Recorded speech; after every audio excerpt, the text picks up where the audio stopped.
Hello student, हमारे इस channel पर आप सभी का स्वागत है। आज के इस वीडियो में एनसीईआरटी कक्षा 9 की गणित का तीसरा चैप्टर दो चरों वाला रैखिक समीकरण की एक्सरसाइज 3.3 के क्वेश्चन में बताने चल रहा हूं। आप हमारे इस वीडियो को प्रतिदिन देखते रहिएगा। आपको प्रतिदिन कक्षा 9 की गणित का वीडियो आपको मिलता रहेगा। आपको सिलसिलेवार सारी चीज़ें आपको मिलती रहेंगी हमारे वीडियो के माध्यम से, तो हमारे चैनल को ज़रूर आप देखते रहिए। तो चलिए हम शुरू करते हैं प्रश्नावली 3.3 का। ये आपका है दूसरा क्वेश्चन और तीसरा क्वेश्चन मैं बताने चल रहा हूँ। तो चलिए देखते हैं दूसरा क्वेश्चन क्या है। बिंदु 2,4 से होकर जाने वाली दो रेखाओं के समीकरण लिखिए। ऐसी कितनी रेखाएं हो सकती हैं और क्यों? ये आपका क्वेश्चन है। यानी बिंदु 2 और 14 से होकर जाने वाली रेखा का समीकरण आपको लिखना, यानी ऐसा समीकरण आपको बताना है जो बिंदु 2 और 14 से होकर जा रही हो। तो देखिए दूसरे का हम हल आपको देते हैं, इसका सलूशन। यहाँ पर देखिए 2 क्या है x निर्देशांक और 14 क्या है y निर्देशांक। 2 और 14 में क्या संबंध है? यानी कहने का मतलब जो y की वैल्यू है, y निर्देशांक है, वो क्या है x निर्देशांक का 7 गुना है। तो आप ऐसा समीकरण बनाइए कि जिससे कि यह बिंदु उस समीकरण में रखने पर वह समीकरण संतुष्ट हो जाए। इस बिंदु को उस समीकरण में रखने पर वह समीकरण संतुष्ट हो जाए, ऐसा समीकरण आपको लिखना है। तो देखिए इसका पहला हल हो जाएगा बिंदु 2, 14 से होकर जाने वाली रेखा का समीकरण क्या हो जाएगा। एक समीकरण तो आपका हो जाएगा y = 7x। एक समीकरण आपका ये मिल गया, y = क्या हो गया 7x। अब देखिए आप इसको संतुष्ट करा सकते हैं। देखिए अगर x की वैल्यू इसमें आप 2 रख दें, देखिए x क्या है 2 है, x की वैल्यू इसमें 2 आप रख देंगे तो y = क्या मिल जाएगा 14 मिल जाएगा। कहने का मतलब यह बिंदु इस रेखा पर स्थित हो जाएगा, अर्थात यह बिंदु इस रेखा को संतुष्ट करेगा।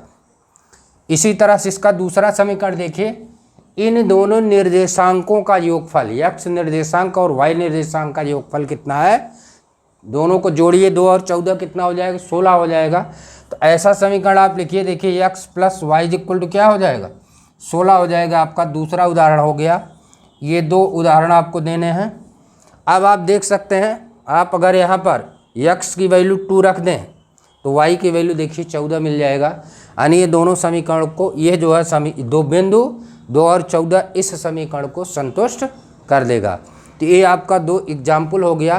तो देखिए यहाँ पर जो है इस तरह से बहुत सी रेखाएं होंगी जिन पर यह बिंदु स्थित होगा, अर्थात बिंदु 2, 14 से होकर जाने वाली अनंत रेखाएं हो सकती हैं।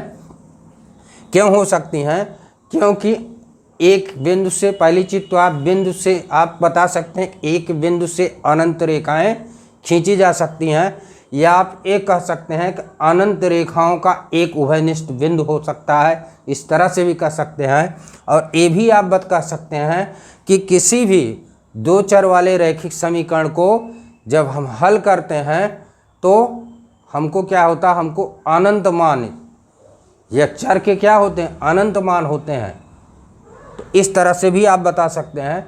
तो कुल मिलाकर के कि बिंदु 2, 14 से होकर जाने वाली अनंत रेखाएं खींची जा सकती हैं, क्योंकि एक बिंदु से अनंत रेखाएं गुजरेंगी या अनंत रेखाओं का एक ही उभयनिष्ठ बिंदु होगा। ये आपका था क्वेश्चन नंबर 2। चलिए क्वेश्चन नंबर 3 को हम देखते हैं। बिंदु 3, 4 समीकरण इतने के आलेख पर स्थित है। तो देखिए तीसरे का हल हम बताते हैं। तीसरे का हल है बिंदु 3, 4 समीकरण 3y is equal to ax plus 7 के आलेख पर स्थित है।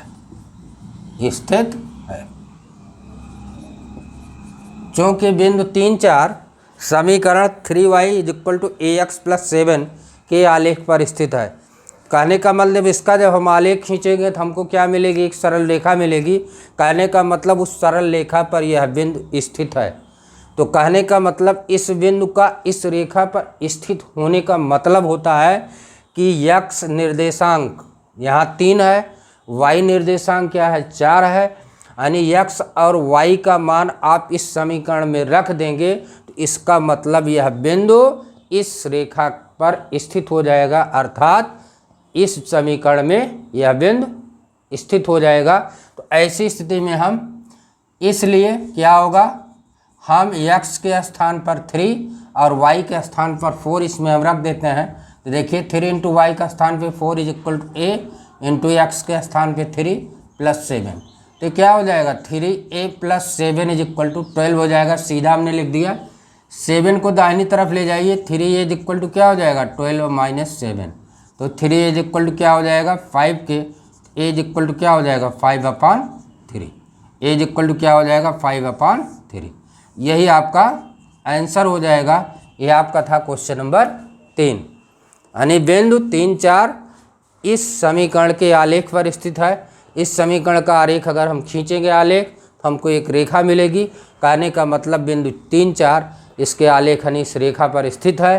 तो x निर्देशांक यहाँ 3 है, y निर्देशांक 4 है। इस समीकरण में x का स्थान पे हम 3 रखेंगे और y का स्थान पे हम 4 रख देंगे। और इस तरह से जब हम हल करेंगे, हल करके हमको ये का मान मिल जाएगा। और ये का मान आपका क्या आया, 5/3। यही आपका आंसर हो जाएगा। धन्यवाद।